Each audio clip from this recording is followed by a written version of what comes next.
Okay, Underowner here, YouTubers. We are going to talk about doing your clutch band and or coupler for your direct drive washer. I've got Whirlpool or Kenmore, most likely. Many other brands take this. You probably seen a lot of videos on these, and there's a lot of really good ones of guys that are real pros that do this, which is great. But I want to talk about some things that might fool you into doing repairs that you don't need to do. And also beware on buying cheap parts, which most people know, but it's kind of interesting if you've got a couple seconds. You got your tools here, of course. If you're going to do your clutch band, you're going to need your pliers, and you're going to need shamrock pliers, and you're going to need you may need this to pry the clamps off the pump, but probably not. You can reach and do those. But if you're going to take the motor off the transmission, you're definitely going to need a flat edge to take the clips off of that. Then you need various size sockets for getting the thing apart. Again, there's really good videos you can watch with people getting into tearing the machines down. I didn't take the cover off mine. I just tilted it and had a jack stand with a magnetic light attached to it so I could illuminate, and I was fine. Lay a towel on the ground, get some towels in case water spills all over the place, get that knocked out. Should be fine, and you can do the job yourself. Just be safe, watch your hands, maybe wear gloves. I got a couple little cuts because there's some sharp edges down there.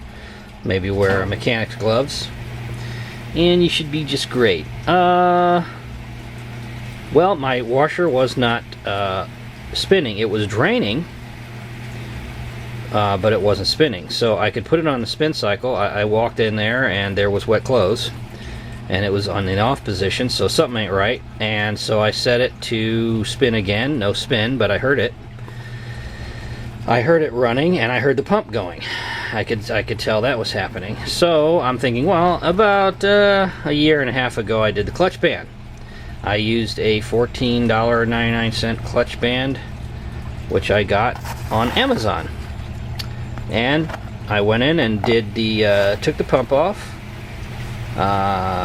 took the transmission out, took the top off. Now if you go through and take the top agitator out, you need to reach down in there with a 7/16 and get the bolt out of that, and then have an extension, because reaching down into the gully that's in there, underneath the fabric softener dispenser, that's a little bit further.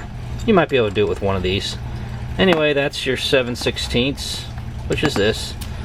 That pulls that bolt. You pull your whole agitator out. Then you've got a clip and a plastic retainer on top of that. You yank that out. It's just a little thing with a knob on it. You pull that aside, and then you pull your agitator out. Then you're able to get down underneath there and pull the pump off with the two clips, and you can then remove the entire transmission pump assembly.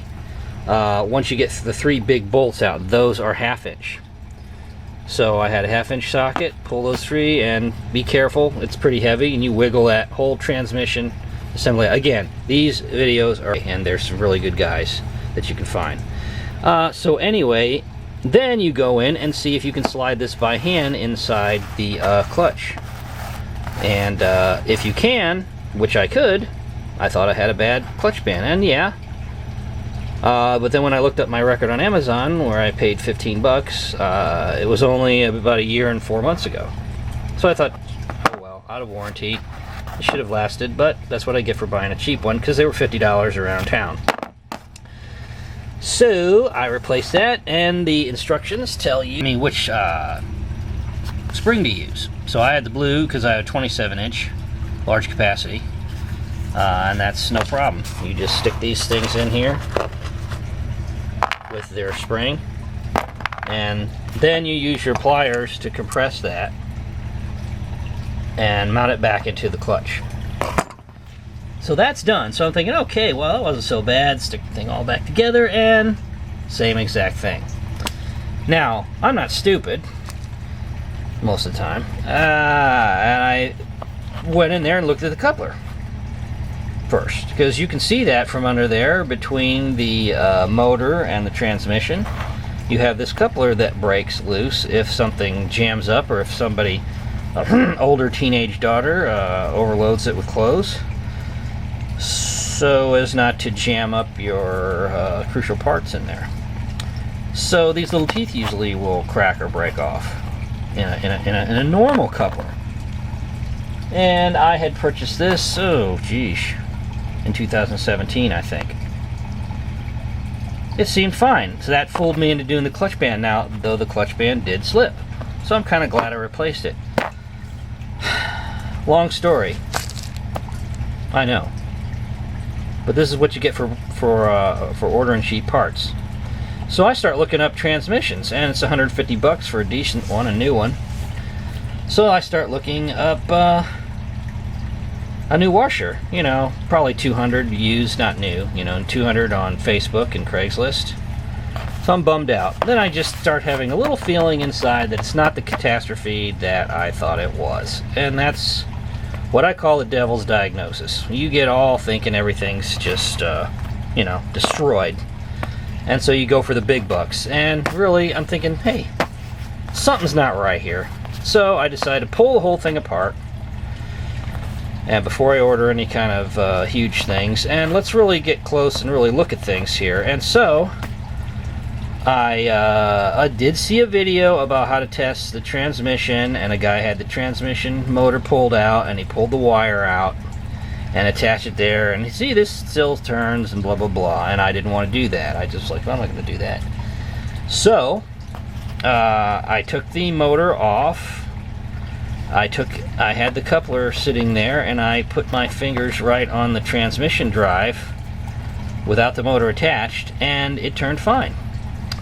So I looked closely, and boom. Yes, this thing was rounded out. So this side on the motor is still okay, but this side on the transmission had rounded. I think that's what it was. It's really hard to tell. But yeah, you can see that it's rounded. So there was really, the coupler was my problem. And I actually had called the parts store and talked about the transmission, which was $200 for him to order at the parts store, the appliance repair place. And no, well, I can order it myself for $150. So he did say the coupler. And I went, no, my coupler's fine. Anywho, you heard the story. I went back in there and found the problem. So this is the next step in the video. Besides that, now I had ordered the clutch band, and I got real lucky, and I did get an OEM part. Like it's a 285790 Whirlpool. It literally says Whirlpool on this small sticker. You can't see it. I got lucky for $12.50 shipped on eBay. The guy has them right now out.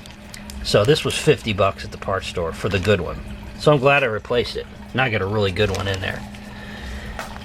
This one, though, you don't want to get unless you see, and I'm sorry I don't have the new part because my washer's done now, and I've done like 5 loads today because it was down 3 or 4 days while I screwed around with the band over the weekend.